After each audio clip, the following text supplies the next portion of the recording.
मंगला जी, स्वागत करने के लिए पहुंचे हैं बच्ची का, किस तरह से उत्साहवर्धक करते हैं? मैं हमारे पलवल क्षेत्र की बेटी संगम नागर का, जो कि अभी बेंगलोर के अंदर एक प्रतियोगिता हुई हैवी वेट पावर की, उसमें स्वर्ण पदक लेकर के आई है। मैं बेटी को अपनी तरफ से बहुत बहुत शुभकामनाएं देने आया हूं, इसका उत्साहवर्धन करने आया हूं, और मैं इस क्षेत्र की तरफ से इस बेटी को बहुत बहुत बधाई देता हूं, इसको शुभकामनाएं देता हूं। हमारी बेटी ने स्वर्ण पदक ला करके हमारे क्षेत्र का नाम रोशन किया है, और मैं परमपिता परमात्मा से यही प्रार्थना करता हूं कि ये बेटी आगे जा कर के अपने क्षेत्र का, हमारे प्रदेश का, हमारे देश का नाम रोशन करेगी। और आप देख रहे हो कि इस हमारे क्षेत्र के अंदर भी बेटी के स्वर्ण पदक लाने से एक उत्साह का वातावरण बना है। बेटियां तो पदक लेके आई हैं, लेकिन कहीं ना कहीं खिलाड़ियों को फीस भी रहती है कि खेल सुविधाएं हरियाणा के दूसरे हिस्सों की तरह यहाँ पे नहीं है। देखिए, वो खुद बाहर प्रैक्टिस करने के लिए देखिए, मैं ये तो मान सकता हूँ कि पहले बहुत खिलाड़ियों के लिए सुविधाओं का अभाव रहा है, लेकिन अब धीरे धीरे हमारे देश के प्रधानमंत्री आदरणीय भाई मोदी, हमारे प्रदेश के मुख्यमंत्री माननीय मनोहर लाल खट्टर जी धीरे धीरे हमारे क्षेत्र के जो खिलाड़ी हैं, हमारे ग्रामीण अंचल की ऐसी छुपी हुई प्रतिभाएं, इनको आगे लाने का मौका हमारी केंद्रीय सरकार से, हमारी प्रदेश की सरकार से मिल रहा है। और मुझे इस बात को भी कहने में कोई आपत्ति नहीं, जो सुविधाएं पहले मिलनी चाहिए थी उन सुविधाओं का अभाव रहा, लेकिन हमारे देश के खिलाड़ी सुविधाओं के अभाव में भी अपनी प्रतिभा के आधार पर पदक लेकर के आ रहे हैं। और हमारी देश की जो बेटियां हैं, हमारे प्रदेश की जो बेटियां हैं, वो कहीं भी पदक लाने में पीछे नहीं है। और मुझे इस बात का भी गौरव का अनुभव होता है, हमारे प्रदेश की बेटियों ने चाहे वो ओलंपिक हो, चाहे वो एशियाड हो, पदक ला करके देश का नाम रोशन करने का काम किया है। सरपंच साहब पहुंचे हैं बेटी का मनोबल बढ़ाने के लिए, क्या कहना चाहेंगे? गेम्स को लेकर गोल्ड मेडल हासिल किया। भाई, सबसे पहले तो गुड़िया को बहुत बहुत बधाई।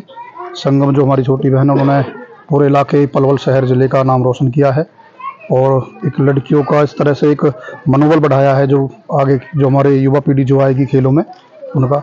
और मैं साथ ही साथ संगम के परिवार वाले हैं, जो पिताजी हैं, जो माताजी हैं, उनका भी धन्यवाद करना चाहूँगा कि उन्होंने एक लड़की को इतना सपोर्ट किया जो आज हमारे इलाके का नाम रोशन कर पाए। सरपंच साहब, अपने इलाके में खेल सुविधाओं की काफ़ी कमी है, और हरियाणा हमेशा खेलों में मेडल लाता रहा है, तो उसको लेकर किस तरह के लिए आप लोग प्रयास करते हैं? आगे इलाके में क्या कुछ खिलाड़ियों को मिल सकता है? सच्चाई की बात तो ये है कि पलवल में प्रतिभाओं की कमी नहीं है।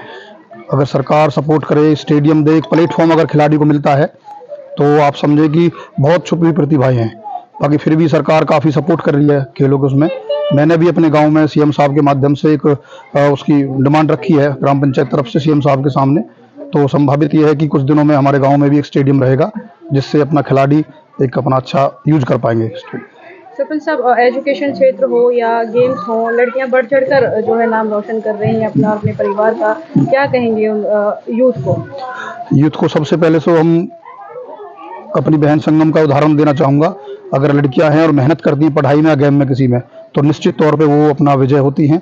और खिलाड़ियों को मेरा एक मैसेज है, खिलाड़ियों को मेहनत करनी चाहिए, और शिक्षा के साथ साथ अगर गेम को साथ लेकर चलते हैं हम, तो आप समझें कि निश्चित तौर पे एक जीत हासिल होती है।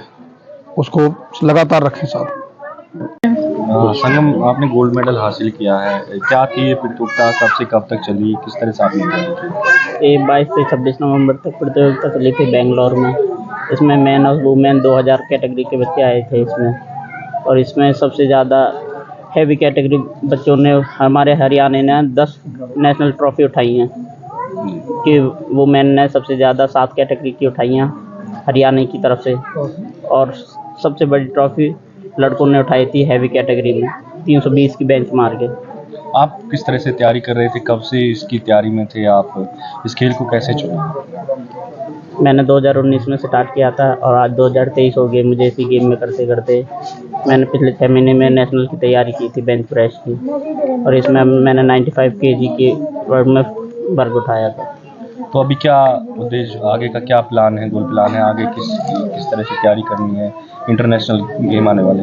इंटरनेशनल गेम अगले महीने है मेरे, यूएसए में होंगे। तो उसकी किस तरह से आप तैयारी करें, रोजाना कितना वर्कआउट, क्योंकि पढ़ाई भी आप साथ में चल रही है आपकी? 2-3 घंटे वर्कआउट करते हैं शाम के। अभी मैं फ़िलहाल दिल्ली में कोचिंग है मेरी इस टाइम, भास्कर शाह के पास। वो नेशनल रिकॉर्ड होल्डर हैं, 8 टाइम रिकॉर्ड होल्डर है और इंटरनेशनल प्लेयर भी हैं। इसमें आगे क्या सपना है आपका? यही है, मैं इंटरनेशनल गोल्ड मेडल लाऊँ।